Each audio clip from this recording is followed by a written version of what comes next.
এই ভিডিওতে আমরা আলোচনা করব প্রজেকশন নিয়ে। দেখো, প্রজেকশন তোমাদের ক্যালকাটা ইউনিভার্সিটির কিন্তু ফার্স্ট সেমেই রয়েছে। তো প্রজেকশন নিয়ে আলোচনার আগে আমরা মূলত প্রজেকশনের প্র্যাকটিক্যাল পোর্শনটা আলোচনা করব। থিওরি পোর্শন যখন আলোচনা করব তখন ইন ডিটেলস আমি পুরোটাই আলোচনা করব। তো এখন মোটামুটি তোমাদের প্র্যাকটিক্যাল পোর্শনে যেটুকুনি আলোচনা করার দরকার সেইটুকুনি আমি তোমাদের দেখিয়ে দিচ্ছি। দেখো, আগে একটুখানি দেখে নিই প্রজেকশন প্রকৃতপক্ষে কী। মানচিত্রাঙ্কন বা কার্টোগ্রাফি বিদ্যায় অভিক্ষেপ শব্দটি ব্যাপক অর্থে ব্যবহৃত হয়। সমতল কাগজের উপরিভাগে দ্বিমাত্রিক তলের উপর যখন ত্রিমাত্রিক পৃথিবী বা তার কোনো অংশকে মানচিত্র অঙ্কনের জন্য নির্দিষ্ট স্কেলে কতগুলি সূত্র, নীতি ও সীমাবদ্ধতা মেনে সুব্যবস্থিত করা হয় বা সুব্যবস্থিত করার পদ্ধতিকে অক্ষরেখা ও দ্রাঘিমারেখাগুলো দ্বারা জালের মতো বিন্যস্ত করার যে ছক, তাকে কিন্তু আমরা মানচিত্র অভিক্ষেপ বলি। পৃথিবীর প্রকৃতি ও আকৃতির উপর নির্ভর করে কিন্তু বিভিন্ন ধরনের অভিক্ষেপ আমরা অঙ্কন করি। তো আমরা এখানে শুধু জেনে নিই যে প্রজেকশন কি। সহজ কথায় দ্বিমাত্রিক তলের উপরে ত্রিমাত্রিক পৃথিবীর অক্ষরেখা ও দ্রাঘিমারেখাগুলোকে অঙ্কনের যে বিদ্যা, সেটাই কিন্তু প্রজেকশন। আমরা এবার দেখো আমাদের সিলেবাসে চলে আসি। দেখো এখানে আমাদের সিলেবাসে কতগুলো প্রজেকশন রয়েছে। তো এখানে আমরা দেখতেই পাচ্ছি, দেখো, construction of projection, polar zenithal stereographic projection, simple conical with on standard parallel projection, Bonne's projection, cylindrical equilibrium projection and Mercator's projection. এই প্রত্যেকটি প্রজেকশন কিন্তু ক্যালকুলেশন আর ড্রয়িং কীভাবে হয় আমরা আলোচনা করব। তো যখন আমরা প্রজেকশনের থিওরি পার্টটা আলোচনা করব তখন আমরা প্রজেকশনের ডিটেলস, প্রজেকশন কত প্রকার, শ্রেণীবিভাগ কী কী, সেগুলো আলোচনা করব। এখন জাস্ট শুধু আমি প্রজেকশনগুলোর ক্যালকুলেশন আর ড্রয়িংটা দেখিয়ে দিচ্ছি। প্রথমেই দেখো আমাদের রয়েছে পোলার জেনিথাল স্টিরিওগ্রাফিক প্রজেকশন। এই পোলার জেনিথাল স্টিরিওগ্রাফিক প্রজেকশন নিয়ে আমরা আলোচনা করব। তো পোলার জেনিথাল স্টিরিওগ্রাফিক প্রজেকশন নিয়ে আলোচনার আগে আমাদের কতগুলো বিষয় সম্পর্কে একটু জেনে নিতে হবে। এখানে আমাদের দুটো জিনিস কিন্তু ভালো করে দেখে নিতে হবে। দেখো, পোলার জেনিথাল স্টিরিওগ্রাফিক প্রজেকশন দু প্রকার হতে পারে, মানে দুদিক থেকে আমরা ড্রয়িং করতে পারি। একটা হচ্ছে সাদার্ন হেমিস্ফিয়ার আর একটা নর্দার্ন হেমিস্ফিয়ার। তো এই বিষয়টা আমাদের একটু একটা জায়গায় একটু পরিষ্কার হয়ে নিতে হবে। এটা যদি আমাদের আর্থ হয়, তো দেখো এখানে এদিকে একটু ভালো করে খেয়াল করে, এদিকে 90 ডিগ্রি এন অর্থাৎ 90 ডিগ্রি নর্থ, এদিকে কিন্তু 90 ডিগ্রি সাউথ, আর মিডিলে কি থাকে, অক্ষরেখা, নিরক্ষরেখা 0 ডিগ্রি। তো এটা হলো নর্দার্ন হেমিস্ফিয়ার, এটা হলো সাউদার্ন হেমিস্ফিয়ার। দেখো আমরা যদি ভালো করে খেয়াল করি, নর্দার্ন হেমিস্ফিয়ারের নিচে দেখো 0, আর নর্দার্ন হেমিস্ফিয়ারের উপরে কত, 90 ডিগ্রি। সাউদার্ন হেমিস্ফিয়ার দেখো, সাউদার্ন হেমিস্ফিয়ারের উপরে 0, নিচে কত, 90 ডিগ্রি। অর্থাৎ আমরা যদি আলাদা করে এরকমভাবে এঁকে দিই, আলাদা করে যদি আমি এরকমভাবে এঁকি, ড্রয়িং করে দিই এরকম করে, তো এটা দেখো, এটা হলো আলাদা করে এটা নর্দার্ন হেমিস্ফিয়ার। আলাদা করে যদি এটা নিচে সাউদার্ন হেমিস্ফিয়ার আঁকি, তাহলে আলাদা করে দেখো এটা দেখো, এটা কিন্তু সাউদার্ন হেমিস্ফিয়ার। অর্থাৎ তোমরা একটা জিনিস খেয়াল করে, আমি তোমাদের যেটা বলতে চাইছি যে যদি কখনো তোমাদের প্রশ্নে নর্দার্ন হেমিস্ফিয়ার বলে, তোমাদের ড্রয়িং করতে পোলার জেনিথাল স্টিরিওগ্রাফিক প্রজেকশনে যদি ড্রয়িং করতে নর্দার্ন হেমিস্ফিয়ার বলে, তো অবশ্যই নর্দার্ন হেমিস্ফিয়ারের উপর দিকে কিন্তু 90 ডিগ্রি থাকবে, নিচে থাকবে 0 ডিগ্রি। যদি সাউদার্ন হেমিস্ফিয়ার বলে, অবশ্যই কিন্তু সাউদার্ন হেমিস্ফিয়ারের উপরের দিকে থাকবে 0 ডিগ্রি, নিচে থাকবে 90 ডিগ্রি। এই জিনিসটা কিন্তু তোমরা অবশ্যই খেয়াল রাখবে। এই জিনিসটা কিন্তু কোনোভাবেই যেন ভুল না হয়। এটা কিন্তু এক্সামে তোমাদের প্রায় ভুল হয়। যখন এক্সামের খাতা দেখার সময় আমরা প্রায় দেখি যে এই ভুলটা কিন্তু তোমাদের প্রায়শই হয়ে থাকে। তো এটা তোমরা একটু খেয়াল রাখবে। তারপরে ড্রয়িংয়ের সময় আমি আরও ভালোভাবে বলে দেবো এই জায়গাটা কোথায় তোমাদেরকে গুরুত্ব দিয়ে দেখতে হয়। এবার দেখো, এবার যদি আমরা এখান থেকে এই ক্যালকুলেশনটা একটু দেখে নিই, তাহলে তোমরা বুঝতে পারবে দেখো ক্যালকুলেশনটা কীভাবে আমাদের করতে হবে। তো আমরা এবার ক্যালকুলেশনটা এখানে আমি একটা এক্সারসাইজ করে রেখেছি, আমি তোমাদের জাস্ট ক্যালকুলেশনটা একটু দেখিয়ে দিচ্ছি। তো এখানে দেখো, এখানে একটা পোলার জেনিথাল স্টিরিওগ্রাফিক প্রজেকশন রয়েছে। তো আমরা একটু দেখে নিই। ড্র দ্য গ্রাটিকিউল, দেখো, draw the graticule on southern hemisphere. কোন হেমিস্ফিয়ার বলেছে, সাউদার্ন হেমিস্ফিয়ার। উপরে কি থাকবে তাহলে, 0 ডিগ্রি, নিচে কিন্তু 90 ডিগ্রি। এটা কিন্তু মনে থাকে যেন, এটা তোমরা আগে দেখে নেবে। তো draw the graticule on southern hemisphere on polar zenithal stereographic projection and interval কত, ইন্টারভ্যাল কিন্তু 15 ডিগ্রি 15 ডিগ্রি অন এ স্কেলটা দেখো, স্কেল অর্থাৎ RF 1:100 ইন্টু 10⁶। অনেক সময় না এক্সামে এরকমভাবে তোমাদের RF দিয়ে দেয়, তোমরা কিন্তু এটাকে ঠিকঠাকভাবে ধরতে পারো না, সেটাও আমি তোমাদের বলে দিচ্ছি। তো এই ক্যালকুলেশনটা করার সময় আমাদের কীভাবে ক্যালকুলেশনটা করতে হয়, প্রথমে আমরা লিখবো, দেখো ক্যালকুলেশন আমি করেই লিখেছি, প্রথমে লিখবো step one radius of the reduce earth. Radius of the reduce earth যেটা আমরা ক্যাপিটাল লেটারে R দিয়ে দেখাচ্ছি, R equals to actual radius of the earth divided denominator of RF। Denominator of RF অর্থাৎ এই পোর্শনটা। তো actual radius of the earth, এটা দেখো actual radius of the earth আমরা কিন্তু সবাই জানি মোটামুটি, তোমাদের জানা উচিত। Actual radius of the earth কিন্তু 6400 কিমি। তো 6400 কিমিকে যদি সেন্টিমিটার নিয়ে যাই, তো এরপরে 5টা শূন্য দিলেই এটা সেন্টিমিটার চলে আসে। তো এই জন্য একে 6400, তারপরে দেখো 5টা শূন্য দিয়ে একে আমি কিন্তু সেন্টিমিটারে কনভার্ট করেছি। এখানে ডিনোমিনেটর তো এটা, তো RF এর ডিনোমিনেটর কত, ডিনোমিনেটর এইটাকে আমরা এবার এটাকে সিম্পলিফিকেশন করতে হবে, সরলীকরণ করতে হবে। তো এটাকে আমরা সিম্পলিফিকেশন করলে কি হবে, 100 তারপরে 10⁶, অর্থাৎ আরও 6টা শূন্য হবে। তো দেখো 100, এখানে দেখো 100 তারপরে আরও 6টা শূন্য, এটা তোমরা একটু খেয়াল করো। এবার যদি আমরা ক্যালকুলেশন করি, দেখো এটা ক্যালকুলেশন করলে আমাদের হয়ে যাচ্ছে কিন্তু 6.4। তো এই ক্যালকুলেশনটা আমরা কমপ্লিট করবো। এটা করার পরে দেখো, এটা করার পরে এবার আমাদের কিন্তু স্টেপ 2 করতে হবে। তো স্টেপ 2তে আমাদের কী করতে হবে, স্টেপ 2 দেখো, স্টেপ 2 এর formula radius of the any parallel phi. Radius of the any parallel phi formula কি, R phi equals to 2R tan 90 degree minus phi by 2। তো 2R এখানে আমরা পেয়ে গেছি, 2R কত দেখো, R তো আমরা পেয়ে গেছি, R কত, R হচ্ছে 6.4। তো এখান থেকে তাহলে আমরা 2 ইন্টু R লিখে দিলাম 6.4 into tan 90 degree minus phi by 2। এইটা কিন্তু আমাদেরকে ক্যালকুলেশন করতে হবে। তো এখানে আমাদের একটা টেবিল তৈরি করতে হবে। আমরা টেবিলটা কীভাবে তৈরি করবো, ঠিক এইভাবে টেবিল তৈরি করবো। টেবিল তৈরি করে দেখো, প্রথমে টেবিল লিখবো, এখানে লিখবো ফাই, তারপরে 90 ডিগ্রি মাইনাস ফাই বাই 2, তারপর tan 90 degree minus phi by 2, 2R, তারপরে হলো 2R tan 90 degree minus phi by 2। ক্যালকুলেশনটা কীভাবে করবো, দেখো আমরা ফাই আমাদের এবার আমি বলেছিলাম যে এটা কোন হেমিস্ফিয়ার, দেখো এটা কোন হেমিস্ফিয়ার, সাউদার্ন হেমিস্ফিয়ার। সাউদার্ন হেমিস্ফিয়ারের উপরে কি থাকবে, সাউদার্ন হেমিস্ফিয়ারের উপরে কিন্তু 0 থাকবে, নিচে থাকবে 90। আমরা আরেকবার একটু দেখিয়ে দিই, যখনই সাউদার্ন হেমিস্ফিয়ার বলবে উপরে থাকবে কত, উপরে থাকবে 0, নিচে থাকবে কত, 90। এই জন্য আমরা এখানে কত থেকে শুরু করব, এখানে আমরা 0 থেকে শুরু করবো। ইন্টারভ্যাল কত করে, অঙ্ক ইন্টারভ্যাল কত ছিল, দেখো অঙ্ক ইন্টারভ্যাল ছিল 15 ডিগ্রি। তো এখান থেকে আমরা দেখে নিই, অঙ্ক ইন্টারভ্যাল 15 ডিগ্রি। তো 0 15 ডিগ্রি, 15 ডিগ্রি এস আমাদের যেহেতু সাউদার্ন হেমিস্ফিয়ার, 15 সঙ্গে আরও 15 যোগ করলে হয় 30 ডিগ্রি এস, তারপরে 30-এর সঙ্গে আরও 15 যোগ করলে 45 ডিগ্রি এস, তার সঙ্গে আরও 15 যোগ করলে 60 ডিগ্রি এস, 60-এর সঙ্গে আরও 15 যোগ করলে কিন্তু আরও 15 যোগ করলে হয়ে যায় কিন্তু 75 ডিগ্রি এস, আর 75-এর সঙ্গে আরও 15 যোগ করলে 90 ডিগ্রি এস হয়ে যায়। 90 ডিগ্রি এখানে করা হয়নি, কারণ 90 ডিগ্রির মান 0 আসবে, তাই এখানে 90 ডিগ্রি করা হয়নি। তোমরা 90 ডিগ্রি চাইলে করতে পারো। এবার দেখো এটা আমরা কীভাবে করবো, ক্যালকুলেটারে সিম্পল আমরা যদি এটা করে নিই, ক্যালকুলেটারে আমি একটা করে আমি শুধু দেখিয়ে দিচ্ছি। ক্যালকুলেটারে আমরা করবো, দেখো এই ফর্মুলা অনুযায়ী 90 মাইনাস এই 90 মাইনাস এই ফাই, কোনটা ফাই হলো 0, তো 90 মাইনাস ফাই অর্থাৎ 0 ইকুয়ালস টু ভাগ 2, কত হয়ে গেল 45 ডিগ্রি। তো 45 ডিগ্রি হলো। এরপরে আমরা কী করবো, পরের বার করবো 90 মানে 90 মাইনাস এখানে এই মানটা 15 ইকুয়ালস টু ডিভাইডেড 2 করলে কিন্তু এই মানটা আসবে। তো আমরা এইভাবে পেয়ে গেলাম 90 ডিগ্রি মাইনাস ফাই বাই 2। এবার 90 ডিগ্রি মাইনাস ফাই বাই 2, এরপরে দেখো tan 90 degree minus phi by 2। তো জাস্ট এখানে শুধু 90 ডিগ্রি মাইনাস ফাই বাই 2 এর মান আমি কত পেয়েছি, 45 ডিগ্রি, আর জাস্ট তার আগে ট্যান। ক্যালকুলেটারে আমরা আবার এখানে ক্যালকুলেশন করব, ট্যান, এখানে দেখো ট্যান রয়েছে ক্যালকুলেটারে, ট্যান প্রেস করলাম, tan 90 degree minus phi by 2 এর মান কত, 45 ডিগ্রি। তো ট্যান 45 লিখে ইকুয়ালস টু করলেই কিন্তু হয়ে যাবে কত, মান অন। তো আমরা এখানে অন লিখে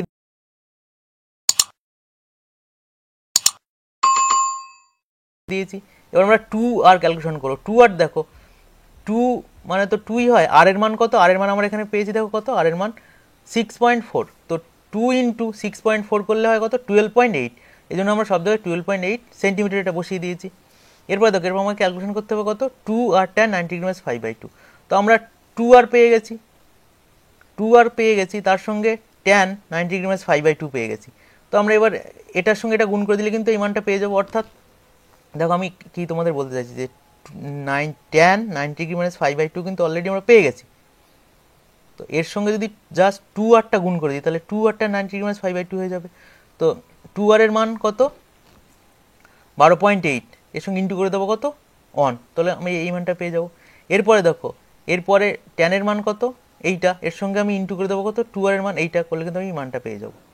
এক্সামে দেখো তোমরা এতটা ক্যালকুলেশন অনেক সময় পুরো ক্যালকুলেশনটা এইভাবে না ভেঙে এইভাবে না ব্রেক করে তোমরা একসঙ্গে করতে পারো। একসঙ্গে যখন ক্যালকুলেশন করবে অর্থাৎ এই ফাই লিখবে, লিখে এই মানটা লিখবে, লিখে এইটা একসঙ্গে একদম একবারই ক্যালকুলেশন করে 2r 90 মাইনাস 5/2 কীভাবে ক্যালকুলেশন করবে দেখো সেটাও আমি তোমাদের শর্টকাটে দেখিয়ে দিচ্ছি। দেখো তোমরা কী করবে, 2r এর মানটা তোমরা করে নেবে আগে। 2r এর মান কত, 2r এর মান 12.8, 2r এর মান 12.8 2r, তারপরে কত tan আমি এখানে পেস্ট করে দিলাম tan।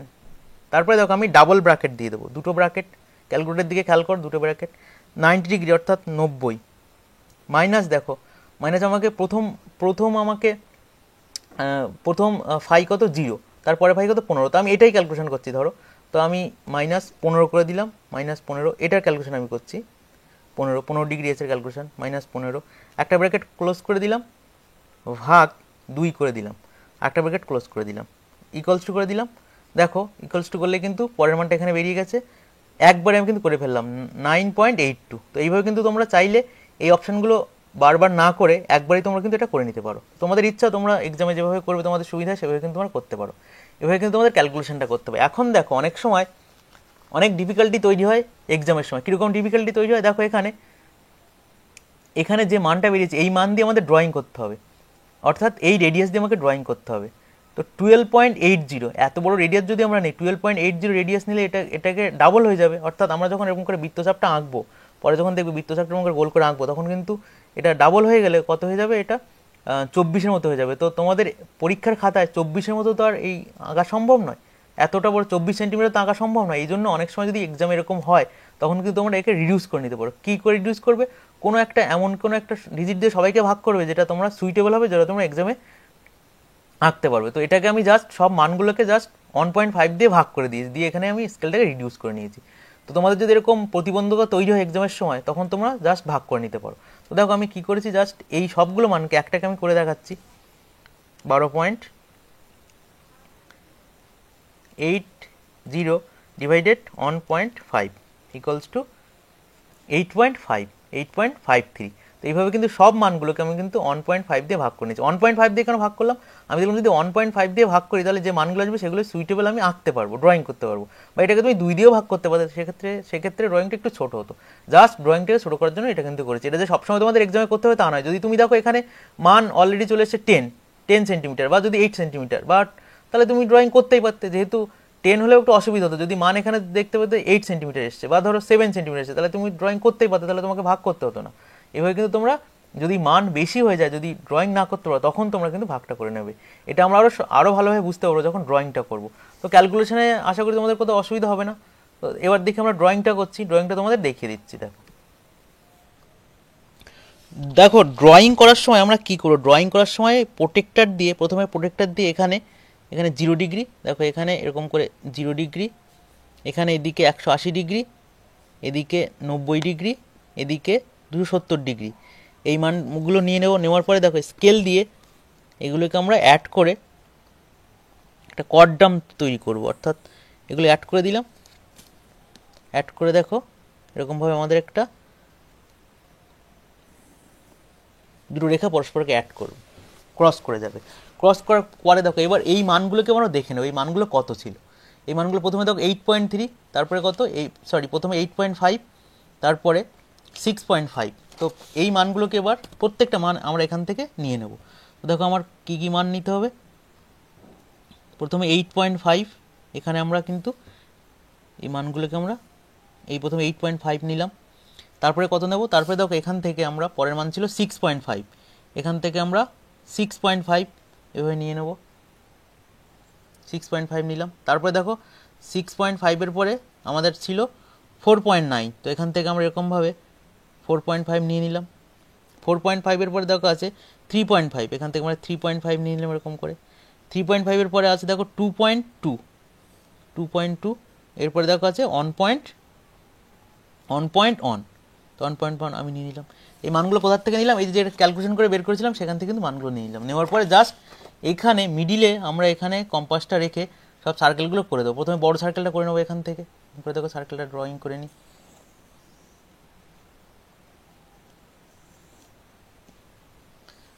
ড্রয়িং করে নিলাম। তারপরে দেখো পরে প্রথমে ওটা 8.5 হলো, এরপরে দেখো এটা 6.5 হলো। তোমরা করার সময় একটু সাবধানে করবে, আমি তোমাদেরকে বোঝানোর জন্য একটু কুইকলি দ্রুত করছি যাতে ভিডিওটা অনেকটা বড় না হয়ে যায়। তারপরে দেখো, তারপরে এই মানটা, তারপরে মান ছিল কত, তারপরে মান ছিল 4.9, 4.9 এভাবে ড্রয়িং করে নিলাম। 4.9 পর দেখো আছে 3.5, 3.5 করে নিলাম এইভাবে। 3.5 পরে আছে দেখো 2.2, আর একদম নেক্সট হলো 1.1। তো এটা আমরা এইভাবে করে নেব। করার পরে দেখো এটা করার পরে আমাদের ইন্টারভ্যাল কত ছিল, এটা যখন কমপ্লিট হয়ে যাবে আমাদের ইন্টারভ্যাল কত ছিল, ইন্টারভ্যাল ছিল কিন্তু দেখো আমি তোমাদের দেখিনি আরেকবার, ইন্টারভ্যাল কিন্তু 15 ডিগ্রি ছিল।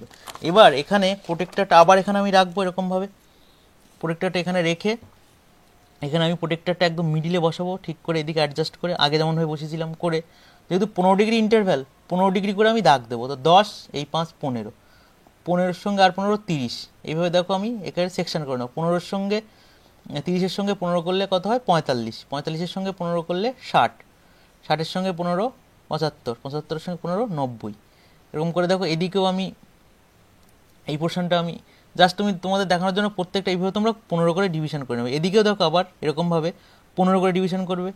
তো 80, 180, 180-র সঙ্গে যদি 15 করে নিই, তো 180-র সঙ্গে 15 করলে 195 হয়। 195-এর সঙ্গে আরও 15 অ্যাড করলে 210, 210-এর সঙ্গে আরও 15 অ্যাড করলে 210, 225, 225-এর সঙ্গে 15 অ্যাড করলে 240, এরকমভাবে আমরা কিন্তু করে নেব। করার পরে দেখো, করার পরে আমরা কি করবো, এরকমভাবে যখন সবগুলো 15ভাবে ডিভিশন করব, এবার দেখো এবার এটাকে আমরা ঠিক এরকমভাবে আমরা অ্যাড করব। এই যে 15গুলো ডিভিশন করেছিলাম, এদিকে এই 15, এদিকে এখানে সেন্টারটাকে রাখবো, এদিকে যে 15 ডিভিশন করলাম সেটা, এটাকে এবার আমরা এরকমভাবে দেখো অ্যাড করে দেবো। অ্যাড করার সময় তোমরা এই সার্কেলটার মধ্যে ঢুকবে না, ঢুকলে অনেকটা হেজি হয়ে যাবে, ব্যাপারটা দেখতে খুব খারাপ, কুৎসিত হয়ে যাবে, খারাপ দেখতে লাগবে। ওই জন্য তোমরা এইভাবে দেখো, এইভাবে মানগুলো সব অ্যাড করে নেবে। অ্যাড করার সময় খেয়াল রাখবে এই সেন্টারটা যেন এখানে থাকে, এদিকে এই 15, এদিকে 15-এর সঙ্গে এই 15, এদিকে সেন্টার, আর এদিকে এই 15, এইভাবে তোমরা অ্যাড করবে। করে কিন্তু আমরা সবগুলোকে অ্যাড করে নেবো। এরকমভাবে করার পরে দেখো, এরকমভাবে করার পরে আমি আর এটা করছি না, এরকমভাবে করার পরে তোমাদের করা আছে, এরকমভাবে আমাদের ডায়াগ্রাম তৈরি হয়ে যাবে। দেখো এরকমভাবে ডায়াগ্রাম তৈরি হয়ে যাবে, এরকমভাবে ডায়াগ্রাম তৈরি হয়ে যাবে একটা। আমরা এখান থেকে কী লিখবো দেখো, তোমাদের আগেই বলেছিলাম, যদি সাদার্ন হেমিস্ফিয়ার, এটা কোন হেমিস্ফিয়ার, সাদার্ন হেমিস্ফিয়ার, দেখো একটু দেখার চেষ্টা করো, এটা কোন হেমিস্ফিয়ার, সাদার্ন হেমিস্ফিয়ার। তো সাদার্ন হেমিস্ফিয়ার হলে কী হবে, আমি বারবার বলেছিলাম সাদার্ন হেমিস্ফিয়ার হলে উপরে কত লিখবো, 0, তো উপরে 0 লিখেছি। আমার অঙ্ক ইন্টারভ্যাল কত ছিল 15 করে, তো 0, 15 degree S, 30 degree S, 45 degree S, 15 করে interval, 60 degree S, 75 degree S, central 90, 90 জন্য লেখা হয়নি, অর্থাৎ এটা 90 ডিগ্রি এস। এবার দেখো ইন্টারভ্যাল কত করে ছিল, ইন্টারভ্যাল ছিল 15 ডিগ্রি করে, ইন্টারভ্যাল 15 ডিগ্রি, এদিকে 0 আর এদিকে হচ্ছে 180, এদিকে কী হয় সব ইস্ট, মনে রাখবে এটা ইস্ট, ওই জন্য 15 degree east, 30 degree east, 45 degree east, 60 degree east, এরকম করে দেখো এখানে 165 ডিগ্রি ইস্ট হলো। এইদিকে দেখো 100, অর্থাৎ 0 থেকে 180 ডিগ্রি ডান দিকে আমাদের ইস্ট, বাঁ দিকে ওয়েস্ট। বাঁ দিকে লেখার সময় দেখো 180 থেকে আবার কিন্তু আমরা এখানে রিডিউস করবো, অর্থাৎ 180-র সঙ্গে 15 মাইনাস করবো, করলে হচ্ছে 165 ডিগ্রি ওয়েস্ট, 150 ডিগ্রি ওয়েস্ট, এরকম করে 135 ডিগ্রি ওয়েস্ট, এরকম করে দেখো 60 ডিগ্রি ওয়েস্ট, কমতে থাকবে এদিকে, কমতে 60-এর সঙ্গে 15 বিয়োগ করলে 45 degree West, 30 degree West, 15 degree West, 0 degree, তো এখানে 0 ডিগ্রি। তাহলে এইভাবে আমাদের সব পুরো পোর্শনটা করে ফেলবো আমরা। এবার কিন্তু আমাদের পুরো টোটাল ড্রয়িংটা করতে হবে। ড্রয়িং করার পরে দেখো আমরা উপরে এখানে লিখে দেবো পোলার zenithal projection, polar zenithal projection উপরে লিখে দেবো সুন্দর করে। এখানে লিখবো সাদার্ন হেমিস্ফিয়ার, যে আরএফটা ছিল আরএফটা লিখে দেবো এখানে। এখানে কিন্তু আমাদের দেখো একটা ড্রয়িং, এইভাবে আমাদের স্কেল ড্রয়িং করতে হবে। স্কেলের ড্রয়িংটা কীভাবে হবে, স্কেলের ড্রয়িংটা খুব সিম্পল। তোমরা এখানে একটা 3 সেন্টিমিটার দাগ দেবে, দেখো এরকম করে একটা 3 সেন্টিমিটার দাগ দেবে, 3 সেন্টিমিটার এরকম দাগ দিয়ে একটা 3 সেন্টিমিটার দাগ দেবে। সেই 3 সেন্টিমিটার দাগকে, সেই রেখাটাকে 3 ভাগ করবে। তো দেখো 1 ভাগ, 2 ভাগ, এদিকে 1 ভাগ, এদিকে 1 ভাগ, এদিকের যে 1 সেন্টিমিটার ছিল সেই 1 সেন্টিমিটারটাকে মাঝখান থেকে আবার 0.5 করে ভাগ করে নেবে, নিয়ে যেমনভাবে আমি করেছি এরকমভাবে দাগ দিয়ে দেবে, নিয়ে এখানে উপরে স্কেল লিখবে, নিচের এই পোর্শনটা কীভাবে লিখবে, এখানে দেখো এটা তো সেন্টিমিটার আছে, আরেকটা সেন্টিমিটার আছে, আরেক থেকে যদি সেন্টিমিটার থেকে কিলোমিটারে করতে হয় তাহলে এর থেকে কটা ডিজিট কমিয়ে ফেলতে হবে, তো এর থেকে যদি 5টা ডিজিট আমি এখানে কমিয়ে দিই 1 2 3 4 5, তো আমার যে পোর্শনটা পড়ে থাকবে সেটা আমার কিলোমিটারে চলে আসবে, অর্থাৎ এখানে 1000 কিলোমিটার। তো এখানে আমি স্কেলে লিখবো প্রথমে 0, তারপরে 1000 কিলোমিটার, এটা 2000 কিলোমিটার, আর এদিকে দেখো 0, এটা 1000 কিলোমিটার, কিন্তু যেহেতু এখানে 1 কিলোমিটারকে আবার 0.5 ভাগ করে, যে জন্য 1000কে আবার 2 দিয়ে ভাগ করে এখানে 500 বলে লিখে দেবো। এইভাবে কিন্তু তোমাদের স্কেলটাও কমপ্লিট করতে হবে। একটা জিনিস বলে রাখি যে পোলার জেনিথাল প্রজেকশন তোমাদের পরীক্ষাতে এক্সামে ভাইভাতে অনেক সময় জিজ্ঞাসা করে পোলার জেনিথাল হিস্টোগ্রাফিক প্রজেকশন কেন বলা হয়। পোল মানে বুঝতেই পারছো, পোল হলো পৃথিবীর পোল, দুটি পোল পৃথিবীর, নর্থ পোল সাউথ পোল, এই জন্য পোল নাম হয়েছে। জেনিথাল কথার অর্থ কি, জেনিথাল অর্থাৎ শীর্ষবিন্দু, অর্থাৎ পোলের শীর্ষবিন্দুতেই প্রজেকশন আঁকা হয়। দেখো পোলের শীর্ষবিন্দুতেই প্রজেকশন আঁকা হচ্ছে, তাই পোলার জেনিথাল। হিস্টোগ্রাফিক প্রজেকশন, হিস্টোগ্রাফিক কেন, আলোর উৎসের সাপেক্ষে যদি আমরা কোনো প্রজেকশন ড্রয়িং করি তখন তাকে আমরা বলি হিস্টোগ্রাফিক প্রজেকশন, তখন থেকে আমরা কিন্তু বলি হিস্টোগ্রাফিক প্রজেকশন, এই কারণে কিন্তু এটা পোলার জেনিথাল হিস্টোগ্রাফিক প্রজেকশন। ঠিক আছে, তো তোমরা এইভাবে পোলার জেনিথাল হিস্টোগ্রাফিক প্রজেকশনটা ড্রয়িং করবে। আজ আমি তোমাদের সাউদার্ন হেমিস্ফিয়ারটা দেখালাম, পরের দিন আমি তোমাদের নর্দার্ন হেমিস্ফিয়ারের ক্যালকুলেশন ড্রয়িংটা দেখিয়ে দেবো, আর হচ্ছে পোলার জেনিথাল হিস্টোগ্রাফিক প্রজেকশনের একটু ক্রিটিক্যাল টাইপ থাকে সেটাও দেখিয়ে দেবো। তো তোমরা চ্যানেলে চোখ রেখো, কোনো অসুবিধা হলে অবশ্যই আমাকে কমেন্ট করে জানিও কোথায় অসুবিধা হচ্ছে, আমি তোমাদের অবশ্যই সাহায্য করার চেষ্টা করব। সবাইকে অসংখ্য ধন্যবাদ, আজ এই পর্যন্ত। তোমরা সবাই ভালো থেকো, সুস্থ থেকো, থ্যাংক ইউ।